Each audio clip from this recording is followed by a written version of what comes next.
نبدأ بالتعريف الأساسي زي ما ذكرت الدكتورة أم هاشم.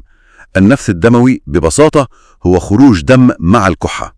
سواء كان الدم ده قليل أو كثير. تماما.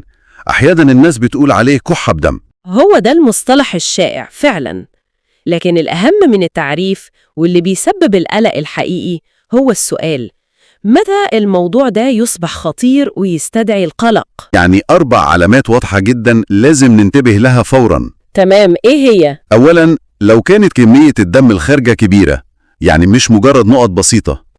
كمية ملحوظة. أيوة. ثانيا، لو الموضوع اتكرر، يعني خروج الدم مستمر مع الكحة أو بيحصل على فترات قريبة من بعض. التكرار والاستمرارية نقطة مهمة.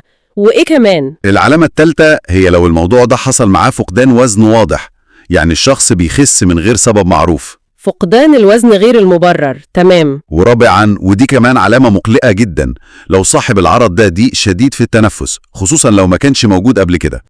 يعني صعوبة في التنفس. بالظبط، ضيق نفس حاد. طيب، ال4 علامات دول: كمية كبيرة، تكرار، فقدان وزن، ضيق تنفس. اللافت فيهم إنهم بينقلوا الحالة من خانة يمكن الموضوع بسيط لخانة لازم كشف طبي فوراً. صحيح. العلامات دي غالبا بتشير إن السبب الأساسي للمشكلة ممكن يكون خطير أو بيتفاقم. يعني مفيش مجال للتأجيل أو الانتظار، لازم استشارة طبية عاجلة. تماما. وده بيودينا للنقطة اللي بعدها، وهي الأسباب المحتملة. يعني إيه اللي ممكن يسبب خروج الدم ده مع الكحة؟ وهنا الموضوع بيتضح أكتر. القائمة اللي ذكرتها الدكتورة أم هاشم متنوعة بشكل كبير فعلا. جدا. يعني المصدر بيقول إن من الأسباب الشائعة ممكن يكون مجرد التهاب في الشعبة الهوائية، وده يعتبر سبب بسيط نسبيا. صحيح.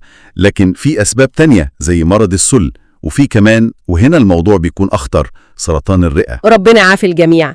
يعني الاحتمالات بتتراوح من التهاب بسيط لمرض خطير زي السرطان. وكمان في أسباب تانية زي توسع الشعب الهوائية أو تمددها، وحتى الجلطة الرئوية ممكن تكون سبب. شوفي التنوع ده، يعني نفس العرض اللي هو خروج الدم ممكن يكون سببه التهاب، وممكن يكون ورم، وممكن يكون جلطة. فعلا. التباين ده في الأسباب هو يمكن أهم رسالة هنا. ده بيوضح ليه ما ينفعش أبداً الشخص يشخص نفسه أو يهمل الموضوع. لازم فحص طبي متخصص.